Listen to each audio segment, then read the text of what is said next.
All right, we are here with TK Johnson. And the reason TK Johnson is here is because he's got an amazing story to tell on what happened on January 6th.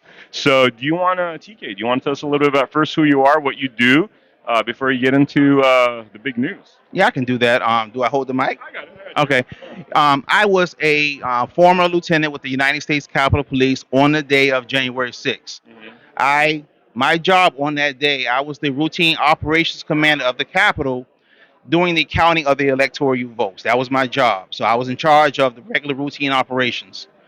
Um, as we all know, there was an event that occurred on January 6th, and it kind of got a little bit out of hand, if I may say. During that particular event, I figured that we needed to de-escalate the situation, so I made the decision to evacuate the Senate and evacuate the House after that. And the reason why is because I figured that since the members of Congress were the biggest aggravating factor in the building, we needed to get them out to calm the situation down. Wow. During that evacuation, I literally begged on the radio, and the radio transmissions are public, so you can hear it.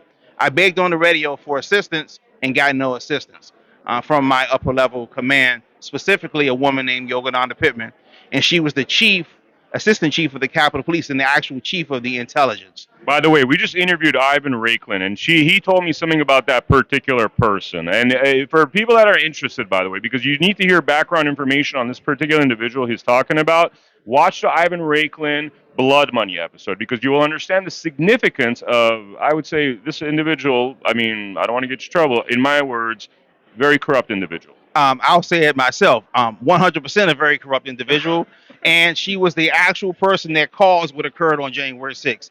A lot of the people in mainstream media, 'cause that's what most people watch, they believe that Donald Trump was the cause of what occurred on January 6th. He was not, and we can prove it when after the House decides to do when they begin to do the real investigation to what actually occurred, it'll come out. You think it's going to come out this stuff, man? You think like I know there's a lot of people digging into it. Like Ivan Raiklan, for example, he's got the names of people who are involved. It's not just like, oh, this mystical thing happened over there. He knows the individuals, what they were put there for, how they've been corrupt. By the way, I'm going to bring up one little thing. This is a little bit of a conspiracy thing, but the person that did the October 1st shooting, oversaw the October 1st shooting in Las Vegas on 2017, was the same individual that was overseeing what happened in Maui. And both of those instances of these crimes or whatever that happened, there's a lot of questions. And what we saw from that particular story is that individuals are moved around in order to do nonsense. And they know when they stick a certain individual, like this Pittman individual, who has been moved around in the past, when you watch Ivan Raiklan episode, you learn that these are individuals that are purposely put in there because they know that this person is going to do bad stuff, is going to do their bidding. So anyway, I just want to give a little bit of background info so people understand what kind of individuals we're dealing with here. Yeah, and what you said was perfect, and that is exactly what occurred. You put people in certain positions, and they have a certain effect, and that's what happened on January 6th. Wow, wow. All right, bro. So look, you have like, man. Firstly, I know people were threatened. I know people were intimidated. Why are you doing this right now? Aren't you worried that they're gonna try to mess with your life? Well, they already have, but one of the things that I tell people that I was 17 months away from full retirement, but I resigned my position anyway. And the reason being is because I know for a fact that everything that occurred is going to come out at some point, Mm. and I wanted to be on the right side of history. And my pension wasn't important enough for me to remain quiet, so I resigned my position so I could speak out here today. Bro, like seriously, man. There's not like men. Like we do a show called "Where Are the Men." By the way, this could be a "Where Are the Men" episode because And I we need to ask. be on it. Yeah, yeah, yeah. We ask the question, "Where are the men? Why are the men so scared?" And you are not scared. You're giving out your pension, man. Why? Why? Why are you like that? Why are other people not like that? Why were other people threatened and they buckled down, but you didn't, sir? Well, actually, a lot of people, and this is also going to come out. There were a lot of other people that did come out and they spoke and they fought. Maybe they're not as vocal as I am, and maybe some people aren't as persistent as I am because I just keep going.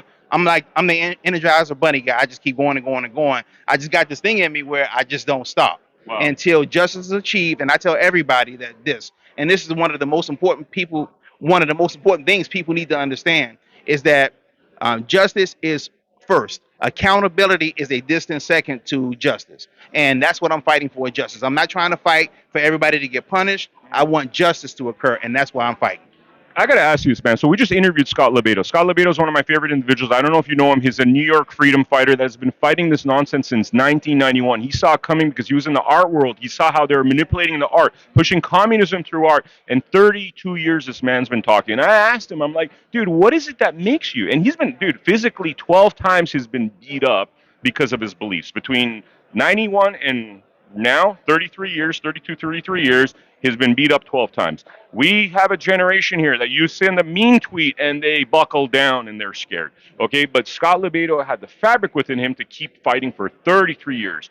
What is it about you, man, that you identify as the reason why you have courage when others have not?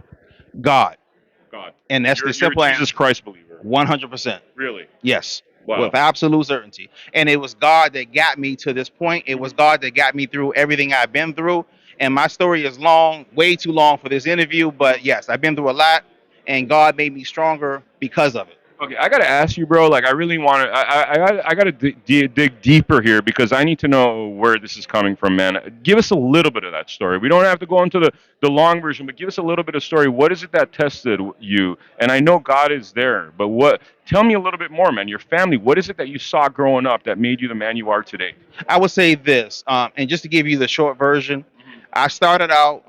Obviously, you can tell that I'm black, Hmm. and I was raised that black people had to be democratic, black people had to be liberal, and that's what it was. And as I got older, I started to identify more so with Republican conservatives, Hmm. and I was hiding that because I was ashamed. I didn't want people to know that because I believed something else, and I believed that at that point that because I was changing my views, I was a sellout, and people will look at me as a sellout. And I did lose friends, but I believe that people should be able to vote for it. People should be able to believe whatever they believe, as long as it doesn't infringe on anybody else. And that's where I'm at. And I just believe that after everything I've been through, it made me a better person and stronger. And I am proud of my views, and I'm going to keep pushing it. And I'm going to keep telling people what I believe in, and things that I plan on doing. Wow, wow. I'm proud of you, bro. Seriously. I really so much respect. I mean, TJ, it's like I got to TK. TK. I'm sorry. Did I TK? Yeah, Oh, it's a TJ over there. yeah, Oh, TK. TK, Well, TK. yes. Uh, My middle initial is K. That's not on here. my bad. So, And nobody can say my first name, so everybody just calls me TK. Tariq. Tarek. Tariq. Yes. Tariq. TK is fine because TK. tomorrow you're going to forget Tarek. Tariq. You know what? Actually, I have an Indian friend that named Tariq. You might remember. Yeah, I might remember. Yeah. But dude, seriously, bro, like, thank you so much for doing what you're doing. Like, you're like a hero right now. You know that, I right? We appreciate are. that. You are. And it's like if it wasn't for, we're like little drops in the ocean, man. You know what I mean? And if it wasn't for all the drops in the ocean would not be formed. And that's what we're doing right now. All of us are drops in the ocean, trying to put this tide back into where it needs to be, because we're gonna lose our freedoms, man. We're gonna lose our freedoms if we let these lies persist. So thank you so much for being honest, sir. And thank you very much for having me on your show. Thank you.